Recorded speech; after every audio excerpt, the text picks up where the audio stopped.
The Rubik's clock is by far the easiest WCA puzzle, and I'm almost positive anyone can learn how to solve it just by watching this video. It will be pretty fast, so I recommend pausing along the way, and of course you can always rewind if you need to. So let's get right into it. The clock is a puzzle with 18 miniature clocks, 9 on this side and 9 on the other side, and it's considered solved when all 18 of them are facing up, or in the 12 o'clock position. As far as moving parts go, there's 4 dials, 1 on each corner, and 4 pins, which can be in the up position like this, or in the down position like this. When you put a pin up, like this, turning the dial next to it will turn all of the miniature clocks around the pin. And the same happens when you have more than one pin up. So if I put this one up, turning either of the dials next to these pins will turn all of the miniature clocks next to both of them. This is what it looks like with 3 pins up. And of course, having all of them up will turn all of the clocks. To solve the scrambled clock, we want to start by making a plus on one of the sides. To do this, pick one of the pieces that will form the plus except for the middle, and pretend it's solved. So I'm just going to pick this one right here.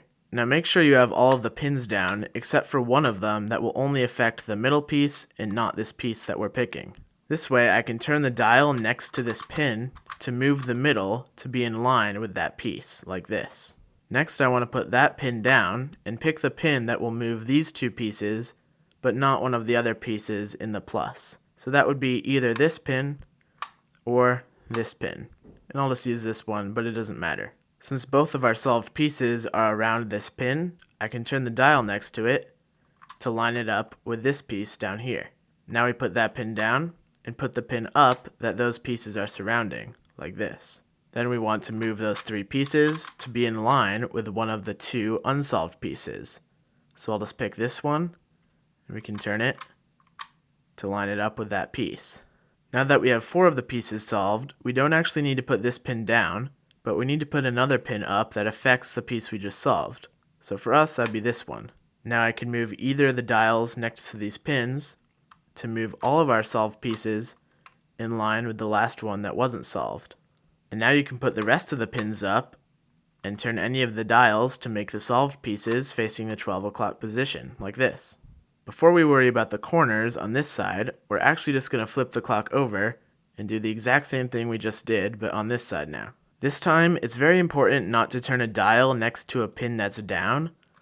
Otherwise, that would mess up the plus on the other side that we just solved. And now we just do the exact same thing that we did on the first side. So I'm going to put one pin up so that we can move the center piece to be in line with one of the other pieces. So I'll pick this one. And there we go. Now those 2 pieces are lined up. So we put this pin down and put up one of the pins that will affect those 2 pieces. Now I move the dial next to that pin to line it up with a 3rd unsolved piece.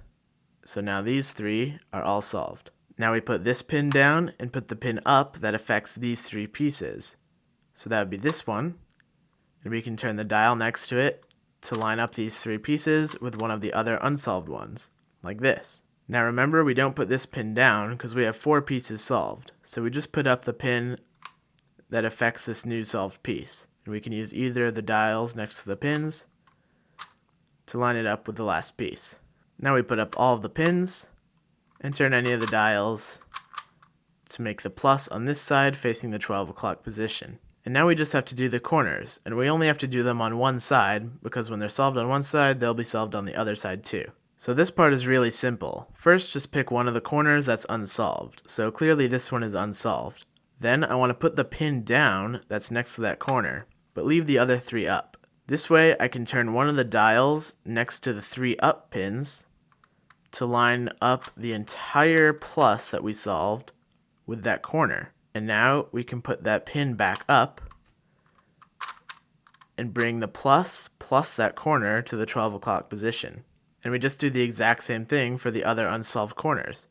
So this one's unsolved, so I'll put the pin down that's next to it.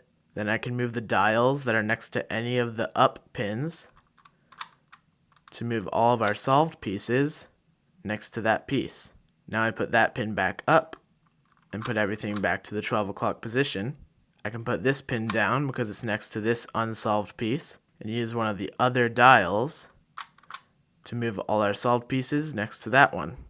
put this pin up, bring everything back to 12 o'clock, and now we just have this corner, so we put the pin next to it down and use one of the dials next to the other pins to align it with the last corner, and then all we have to do is put this pin up, make sure all 4 are up, and we can turn all the pieces to the 12 o'clock position. And if you did that correctly, they should all be facing up on the other side too. Congratulations on solving your Rubik's clock for the first time. And of course, if you have any questions, please leave them in the comments below. I'm happy to help you out.